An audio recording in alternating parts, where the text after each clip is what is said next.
Hello friends, आप देख रहे हैं आपका चैनल शेयर बाजार विद आयुष। और दोस्तों, इस वीडियो में हम किसके बारे में बात करने वाले हैं। हम दोस्तों इस वीडियो में बात करेंगे जो दोस्तों कल मीटिंग हुई है डोनाल्ड ट्रंप और हमारे प्राइम मिनिस्टर नरेंद्र मोदी जी की।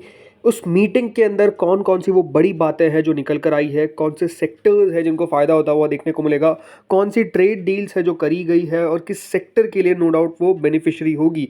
तो इस वीडियो में हम इसी के ऊपर चर्चा करेंगे। 5 से 10 इंपॉर्टेंट बड़ी बातें हैं जिसको हम इस वीडियो में कवर करेंगे, तो आप लोग देखिएगा वीडियो को पूरा ज़रूर। वैसे अगर आप अभी निफ्टी को देखेंगे तो देखिए निफ्टी जो है वो ऑलमोस्ट 44 पॉइंट्स के आसपास आपको ऊपर चलता हुआ दिख रहा है। यानी अगर आप मार्केट्स में देखेंगे तो अभी तक नॉर्मल सा सेशन देखने को मिल रहा है, ना बड़ी तेज़ी है ना बड़ी गिरावट है। लेकिन स्पेसिफिकली सबको देखिए इस मीटिंग का वेट था, और इस मीटिंग के अंदर सबसे इंपॉर्टेंट बात यही थी कि क्या दोस्तों डोनाल्ड ट्रंप की स्ट्रैटेजी रहने वाली है इंडिया के ऊपर, राइट। क्या वो हार्श रहेंगे या फिर डेफिनेटली अपना रुख जो है वो नरम करेंगे। तो जो अब दोस्तों बातें निकल कर आई है, चलिए उसको देखते हैं।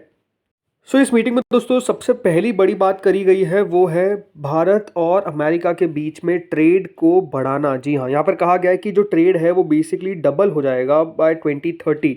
$500 बिलियन जो है दोस्तों बायलैटरल ट्रेड, यानी दोनों देशों के बीच में जो ट्रेड है वो बढ़ता हुआ दिखेगा बाय 2030। देखिए जो डोनाल्ड ट्रंप का स्टेटमेंट है मागा का, यानी मेक अमेरिका ग्रेट अगेन, तो उस पर दोस्तों पीएम मोदी ने भी कहा कि हमारा भी एक मिशन है विकसित भारत का, जिसको हम बोलते हैं मेक इंडिया ग्रेट अगेन, यानी मीगा। तो मीगा और मागा का बेसिकली दोस्तों ये एक मेगा पार्टनरशिप है जो उनकी तरफ से कही गई। तो अपने आप में देखिए बहुत शानदार स्टेटमेंट था जो निकल कर आया। लेकिन हाँ, यहाँ पर जो स्पेसिफिक देखिए बड़ी बात है ट्रेड के बीच में, जो ट्रेड है उसको $500 बिलियन तक लेकर जाया जाएगा बाय 2030। और ये भी कहा कि हमारी जो टीम है वो साथ में काम करेगी। एक बहुत म्यूचुअल बेनिफिशियरी ट्रेड एग्रीमेंट जो है वो दोनों बनाएगी मिलकर, ताकि दोनों को फ़ायदा होता हुआ दिखे। तो पहली बात तो ये कह सकते हैं अपने आप में काफ़ी इंपॉर्टेंट थी कि ट्रेड बढ़ता हुआ देखने को मिलेगा। तो आप समझ सकते हैं जो भारत की कंपनीज अमेरिका में ट्रेड करती है और जो अमेरिका की कंपनीज इंडिया में ट्रेड करती है, ये उनके लिए अपने आप में एक फ़ायदामंद है। दूसरी बात दोस्तों, एक्स्ट्राडिशन होने वाला है 26/11 के अक्यूज का। जी हाँ, देखिए जो 26/11 मुंबई अटैक्स हुए थे उसमें जो अक्यूज है तहव्वुर राना, राइट, इसका एक्स्ट्राडिशन होता हुआ दिखेगा अमेरिका से इंडिया में। जी हाँ, इसको इंडिया लाया जाएगा और फिर इंडिया के कोर्ट के अंदर दोस्तों केस चलेगा। देन उसके बाद जो भी सज़ा है वो दी जाएगी। तो ये अपने आप में कह सकते हैं कि जो मुंबई टेरर अटैक के दोषी है उसको भारत में अब बेसिकली लाया जाएगा। तो आप अपने आप में समझ सकते हैं कि ये अब एक अच्छी खबर है बिजनेस से अलावा, अगर आप देखे जाए।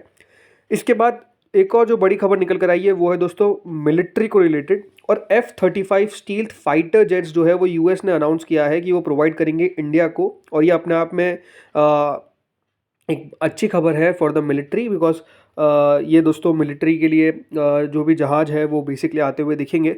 इसके अंदर कहा गया है कि इस साल की शुरुआत से ही, मतलब अभी इस साल में ही जो मिलिट्री सेल्स है वो इंक्रीज करेंगे to India by many billions of dollars. उन्होंने ये भी कहा कि हम बेसिकली किस तरीके से अल्टीमेट प्रोवाइड कर सकें इंडिया को F-35 स्टील फाइटर्स जो भी है जेट्स, वो इंडिया को प्रोवाइड किए जाएंगे। इसके अलावा दोस्तों यूएस ने ये भी कहा है कि वो मदद करेगा आईमैक कॉरिडोर बनाने के लिए। आईमैक मतलब India Middle East Europe Economic Corridor. जी हाँ, ये पहले भी अगर आप देखेंगे तो बात हुई थी, और इसमें अब कहा गया है कि यूएस प्रेसिडेंट ने ट्रंप ने कहा है कि वो बिल्कुल एग्री है, काम स्टार्ट होने वाला है इस पर कि किस तरीके से आईमैक यानी India Middle East Europe Economic corridor जो है वो बनाया जाए। और इसमें उन्होंने कहा है कि हम साथ साथ मिलकर काम करेंगे किस तरीके से one of the greatest trade routes in all of history बना सके। और ये जो है ये रन होगा from India to Israel to Italy and onward to the US, connecting our partners road railways and undersea cables। और ये बिग डेवलपमेंट है जो ट्रंप ने साफ साफ कहा है। देखिए इसमें अपने आप में अगर देखा जाए तो बहुत बहुत कुछ काम हो सकता है, बिकॉज आप समझिए कि ये जो पूरा कॉरिडोर है ये भारत से लगाकर मिडिल ईस्ट से लगाकर यूरोप तक जाता हुआ दिखेगा। और इसमें कहा गया है कि जो रोड्स है, जो रेलवेज है, उसको भी देखिए कनेक्ट किया जाएगा, अंडर सी केबल्स कनेक्ट की जाएगी। तो इसमें भी देखिए काफ़ी ज़्यादा, अगर आप मुझसे पूछेंगे तो स्कोप दिखता है फॉर द डेवलपमेंट, राइट। इसके अलावा दोस्तों एनर्जी और डिफेंस कॉपरेशन जो है वो किया जाने वाला है। देखिए डिफेंस में तो हमने बात करी कि किस तरीके से F-35 जेट्स मिलेंगे, लेकिन हाँ एनर्जी के ऊपर भी यहाँ पर बहुत सारी बातें हुई है। तो देखिए बियॉन्ड ट्रेड एनर्जी कॉपरेशन भी होने वाला है, की फोकस रहेगा जिसमें कमिटमेंट किया गया है देखिए इंडिया के द्वारा कि वो अपना एक्सपांड करेगा ऑयल और गैस ट्रेड्स में। यानी अब अगर आप देखा जाए तो अभी हम देखिए कहाँ से हम बेसिकली रशिया से तेल लेते हैं, राइट, मिडिल ईस्ट से तेल लेते हैं। लेकिन अब यहाँ पर कहा गया है कि यूएस से भी हम ऑयल और गैस जो है वो लेते हुए दिखेंगे। बिकॉज आपको पता है जो यूएस का अभी विजन है, या फिर जो डोनाल्ड ट्रंप का विजन है, जिसमें उन्होंने कहा था ड्रिल बेबी ड्रिल, राइट, कि वो ड्रिल करेंगे और जो यूएस के पास ऑयल है उसको वो बेचते हुए नजर आएंगे। तो इसके ऊपर कहा गया है कि भारत भी अब अमेरिका का जो तेल है और जो गैस है वो खरीदता हुआ दिखेगा। हाँ, ये देखने वाली बात है कि कितने पर खरीदेगा, यह एक इंटरेस्टिंग बात होगी, इंपॉर्टेंट बात होगी। लेकिन हाँ, इन्वेस्टमेंट इंक्रीज होगा रिन्यूएबल एनर्जी के अंदर, न्यूक्लियर एनर्जी पार्टनरशिप्स भी की जाएगी। और उन्होंने कहा है कि इंडिया जो है वो अपना लॉ रिफॉर्म करेगा कि किस तरीके से यूएस न्यूक्लियर टेक्नोलॉजी भारत के अंदर आ सके एट द हाईएस्ट लेवल और इंडियन मार्केट में ये आ सके। इससे होगा क्या, एक सेफ, क्लीन और अफोर्डेबल इलेक्ट्रिसिटी जो है वो मिलियंस ऑफ इंडियंस को प्रोवाइड की जाएगी। तो यहाँ पर भी काफ़ी फोकस किया गया कि किस तरीके से न्यूक्लियर एनर्जी के ऊपर भी बातचीत हो और एक क्लीन अफोर्डेबल इलेक्ट्रिसिटी जो है वो भारत के लोगों को मिले। इन बाकी सब चीज़ों के अलावा ज़रूर दोस्तों उनसे एक क्वेश्चन भी पूछा गया था कि रेसिप्रोकल टैरिफ्स क्या इंडिया पर भी लगा जाएंगे। तो देखिए उसमें उन्होंने जो बयान दिया है कि India has more tariffs than any other country, मतलब भारत जो है वो काफ़ी टैरिफ लगाता है बाकी देशों के मुकाबले। और उन्होंने साफ कर दिया है कि देखिए उसमें वो कोई रियायत नहीं करने वाले। जो टैरिफ भारत लगाता है सेम टू सेम देखिए टैरिफ जो है वो इंडिया पर भी लगते हुए नजर आएंगे। तो ये आप कह सकते हैं कि ज़रूर कोई पॉजिटिव न्यूज़ निकल कर नहीं आई। जो उनकी तरफ से देखिए एक कैंपेन किया गया है और जिस तरीके से आप कह सकते हैं कि वो लगातार चल रहे हैं कि जो टैरिफ हम पे लगाएगा हम भी उन पे लगाएंगे और रेसिप्रोकल टैरिफ जो है वो डेफिनेटली इंडिया पर भी लगाते हुए नजर आएंगे। उन्होंने देखिए एक यहाँ पर साफ साफ कह दिया है कि जो भारत है, the Trump said that India has more tariffs than any other country, right. तो इसमें देखिए उन्होंने साइन भी कर दिया है कि किस तरीके से बैलेंस ऑफ ट्रेड कर सके दूसरी कंट्रीज़ पे। जो कंट्री यूएस पे टैरिफ लगाती है किस तरीके से यूएस भी उन पर टैरिफ लगा सके।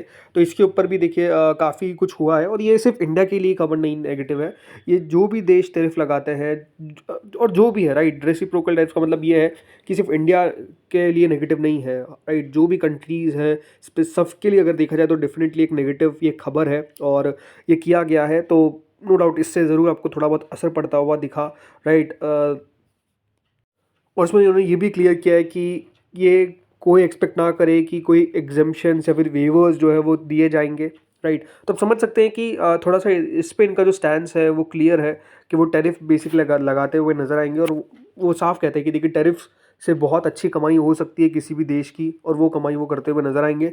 सो ठीक है जो भी है, लेकिन हाँ ओवरऑल अगर आप देखेंगे तो मीटिंग में ऐसा कुछ खास नेगेटिव निकल कर नहीं आया। मेजरली अगर चीज़ें देखेंगे तो आप डेफिनेटली वो पॉजिटिव ही था। ज़रूर देखिए जो उनका स्टैंड है टैरिफ के ऊपर वो आप कह सकते हैं बदलता हुआ नज़र नहीं आया, बट स्टिल बाकी सब चीज़ें अगर आप देखेंगे तो कुछ भी नेगेटिव नहीं थी, राइट। भले अगर आप वो देखें हमारी फॉरेन जो पॉलिसी को लेकर बांग्लादेश अगर आप देखेंगे तो वो भी कहा गया कि वो हम इंडियन प्राइम मिनिस्टर पे छोड़ते हैं कि बांग्लादेश के साथ उनका क्या व्यवहार है, जो भी है, राइट। तो अगर इन सब चीज़ों पे देखेंगे तो डेफिनेटली यूएस ने कोई दखल की कोशिश नहीं की, जो अपने आप में आप समझ सकते हैं कि अच्छी खबर है। ओवरऑल देखिए मार्केट्स के लिए जो मीटिंग थी, राइट, वो अगर आप देखेंगे तो नेगेटिव साबित नहीं हुई। इसलिए अगर आप देखेंगे तो मार्केट्स गिरा नहीं। अगर नेगेटिव साबित हो जाती तो आप ऑब्वियसली बात समझ सकते हैं कि गिरावट जो है वो देखने को मिल जाती। ज़रूर मार्केट्स के लिए ये आप कह सकते हैं कि बहुत शानदार खबर भी निकल कर नहीं आई कि बहुत मार्केट्स बढ़ गया, तो ये भी नहीं हुआ, राइट। इसमें तो कोई डाउट ही नहीं है कि मार्केट्स अगर अभी आप देखेंगे तो वीक ही नज़र आ रहे हैं, कुछ खास करते हुए नज़र नहीं आ रहे हैं। इस मीटिंग से पहले भी वीक थे और इस मीटिंग के बाद भी अगर आप देखेंगे तो मार्केट्स में कोई खास तेज़ी नज़र नहीं आ रही है। वो स्ट्रक्चर प्रॉब्लम है और वो अगर देखा जाए तो सेंटिमेंट का इशू जो है वो ज़्यादातर अगर अभी आप देखेंगे तो देखने को मिल रहा है। बट हाँ, इस मीटिंग में ये कुछ बड़ी बातें थी। तो no doubt defence sector, nuclear energy से रिलेटेड कंपनीज के ऊपर काफ़ी फोकस रखने वाला है, क्योंकि यहाँ पर ये जो डील है वो इन दोनों के बीच में ज़्यादातर अगर आप देखेंगे तो होती हुई दिखी है। दोस्तों इस वीडियो में इतना ही था। होपफुली वीडियो बढ़िया लगा होगा। Thank you friends for watching this video.